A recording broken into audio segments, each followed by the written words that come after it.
AP politics లో మరో big twist. Uttarandhra రాజకీయాల్లో చక్రం తిప్పిన బలమైన రాజకీయ కుటుంబం ఇప్పుడు అధికార కూటమి వైపు చూస్తోందా?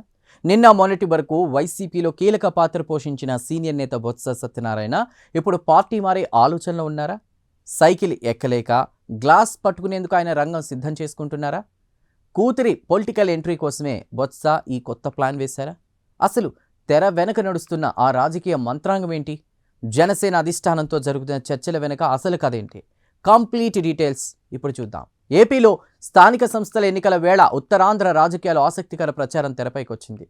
సీనియర్ నేత బొత్స సత్యనారాయణ కుటుంబం కూటమి వైపు అడుగులు వేస్తున్నట్లు రాజకీయ వర్గాల్లో చర్చ సాగుతోంది. ముఖ్యంగా జనసేన అగ్ర నాయకత్వంతో కుటుంబ సన్నిహితులు సంప్రదింపులు జరుపుతున్నారనే హాట్ టాపిక్గా మారింది. వైసీపీలో కొనసాగితే ప్రస్తుత పరిస్థితుల్లో కుటుంబ రాజకీయ భవిష్యత్తుకు ఇబ్బందులు ఎదురవుతాయని బొత్స భావిస్తున్నారనే ప్రచారం జోరందుకుంది. అందుకే జనసేనలో చేరే అవకాశాలను ఆయన పరిశీలిస్తున్నట్లు తెలుస్తోంది. ఈ చర్చలకు స్థానిక సంస్థల ఎన్నికల సమీకరణాలు ప్రధాన కారణంగా కనిపిస్తున్నాయి. విజయనగరం జిల్లా పరిషత్ పీఠాన్ని లక్ష్యంగా చేసుకుని బొత్స కుటుంబం వ్యూహం సిద్ధం చేస్తున్నట్లు సమాచారం. ఈ పరిణామం నిజమైతే ఉత్తరాంధ్రలో కూటమి రాజకీయాలకు కొత్త మలుపు రావచ్చనే అంచనాలు వినిపిస్తున్నాయి. ప్రస్తుతం ఈ అంశంపై అధికారిక ప్రకటన మాత్రం వెలువడలేదు. అయితే ప్రచారం మాత్రం వేగంగా విస్తరిస్తోంది. ఎన్నికల నిర్వహణకు ప్రభుత్వం చర్యలు వేగవంతం చేస్తున్న నేపథ్యంలో ప్రచారానికి ప్రాధాన్యం పెరిగింది. ప్రత్యక్ష ఎన్నికల విధానానికి సంబంధించిన బిల్లును శాసనసభ ఆమోదించిన తర్వాత జెడ్పీ, మేయర్ పదవులపై నేతల దృష్టి మరింత పెరిగింది. విజయనగరం జిల్లా పరిషత్ చైర్పర్సన్ పదవిని బొత్స కుటుంబం లక్ష్యంగా పెట్టుకున్నట్లు రాజకీయ వర్గాలు చెబుతున్నాయి. బొత్స సత్యనారాయణ కుమార్తె డాక్టర్ అనూషను ఆ పదవిలో కూర్చోబెట్టేందుకు ప్రయత్నాలు జరుగుతున్నాయనే ప్రచారం జరుగుతోంది. ఇటీవల బొత్స వ్యాఖ్యలు కూడా ఈ అనుమానాలకు బలం చేకూర్చాయి. తన కుమార్తె జిల్లా పరిషత్ చైర్పర్సన్ అవుతారని ఆయన చెప్పిన సందర్భంలో వైసీపీ గుర్తు గురించి ప్రస్తావన లేకపోవడం చర్చకు దారితీసింది. దీంతో ప్రత్యామ్నాయ వేదిక కోసం కుటుంబం ఆలోచిస్తోందనే అభిప్రాయం బలపడుతోంది. ముఖ్యంగా జనసేన గుర్తుపై పోటీ చేస్తే కూటమి బలంతో విజయం సాధించవచ్చని కొందరు అంచనా వేస్తున్నారు. ఇదే ఇప్పుడు చర్చగా మారింది. ఇదే అంశం రాజకీయాల్లో వేడి పెంచుతోంది. బొత్స కుటుంబానికి జనసేనతో ఉన్న అనుబంధం కూడా కారణంగా కనిపిస్తోంది.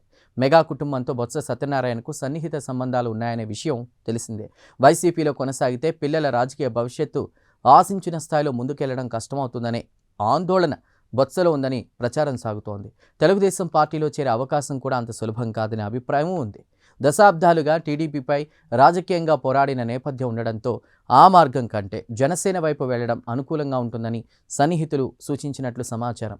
ఈ నేపథ్యంలో జనసేన అగ్రనేతలతో చర్చలు జరుగుతున్నాయనే వార్తలు వినిపిస్తున్నాయి. అయితే ఇవి ఇంకా తుది నిర్ణయానికి చేరలేదని అనిపిస్తోంది.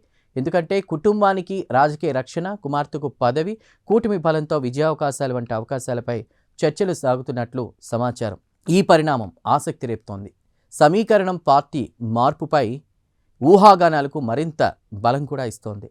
బొత్స కుటుంబం జనసేనలో చేరే అంశంలో తెలుగుదేశం పార్టీ అభిప్రాయం కీలకంగా మారే అవకాశం ఉంది. కూటమిలో ఉన్నటువంటి టీడీపీ స్థానిక స్థాయిలో తన బలాన్ని పరిగణలోకి తీసుకునే అవకాశం కూడా ఉంది. విజయనగరం జిల్లాలో స్థానిక సంస్థల ఎన్నికలు ప్రతిష్టాత్మకంగా మారుతున్న వేళ అభ్యర్థుల ఎంపిక విషయంలో సమన్వయం అవసరం కానుంది. బొత్స లాంటి సీనియర్ నేత కూటమిలోకి వస్తే ఉత్తరాంధ్రలో రాజకీయ సమీకరణాలు మారే అవకాశం ఉందని విశ్లేషకులు భావిస్తున్నారు. మరోవైపు ఆయన చేరికతో వైసీపీకి స్థానికంగా ఇబ్బందులు పెరగవచ్చనే అంచనాలు ఉన్నాయి. కీలక పదవి, ప్రత్యర్థుల అభ్యంతరాలు, స్థానిక నాయకుల అసంతృప్తి వంటి అంశాలు నిర్ణయాన్ని ప్రభావితం చేయవచ్చు. ప్రస్తుతం జరుగుతున్న చర్చలు పరస్పర అభిప్రాయ సేకరణ స్థాయిలోనే ఉన్నట్లు సమాచారం. అన్ని వర్గాల సమ్మతి వచ్చిన తర్వాతే తుది నిర్ణయం వెలువడే అవకాశం కనిపిస్తోంది. కూటమి పెద్దలు తీసుకునే నిర్ణయంపై అందరి దృష్టి ఉంది. అప్పటి వరకు ఈ ప్రచారంపై ఉత్కంఠ కొనసాగుతుంది. బొత్స కుటుంబం జనసేన వైపు చూస్తోందన్న ప్రచారం ఏపీ రాజకీయాల్లో ఆసక్తికర చర్చకు ప్రస్తుతం దారితీసింది. ముఖ్యంగా విజయనగరం జిల్లా పరిషత్ పీఠం చుట్టూ ఈ అంశం చర్చ సాగుతున్న పరిస్థితి. ఎవరి బలం ఎంత, ఏ పార్టీ గుర్తుపై పోటీ చేస్తే విజయావకాశాలు మెరుగ్గా ఉంటాయి, కూటమి సీట్ల సర్దుబాటు ఎలా ఉంటుందనే అంశాలు కీలకంగా మారనున్నాయి. బొత్స కుటుంబం నిజంగా జనసేనలోకి వస్తే అది కేవలం ఒక చేరికగా కాకుండా ఉత్తరాంధ్రలో రాజకీయ పునర్వ్యవస్థీకరణకు సంకేతంగా మారవచ్చనే అభిప్రాయం ఉంది. ప్రస్తుతం వినిపిస్తున్న సమాచారం రాజకీయ వర్గాల ప్రచారమే. బొత్స కుటుంబం జనసేన నుంచి అధికారిక స్పష్టత రావాల్సి ఉంది. చర్చలు నిజమైతే మరిన్ని వివరాలు బయటకు రావచ్చు. ఎన్నికల షెడ్యూల్ దగ్గర పడే కొద్దీ మరింత స్పష్టత రానుంది.